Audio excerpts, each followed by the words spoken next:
मुस्लिमांना सुद्धा ओबीसी मधून आरक्षण मिळावं अशी मागणी मनोज रांगे यांनी केलेली आहे।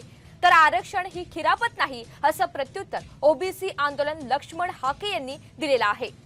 जर त्यांच्या मुसलमानाच्या कुणबी म्हणून नोंदी निघाल्यात, लिंगायत समाजाच्या निघाल्यात, मारवाडी समाजाच्या निघाल्यात, जर यांच्या नोंदी सरकारी निघाल्यात हे शेतकरी आहेत, कुणबी आहेत म्हणून, तर मुस्लिमांना सुद्धा ओबीसीतूनच आरक्षण दिलं पाहिजे, त्यांच्यावर सुद्धा अन्याय नाही झाला पाहिजे।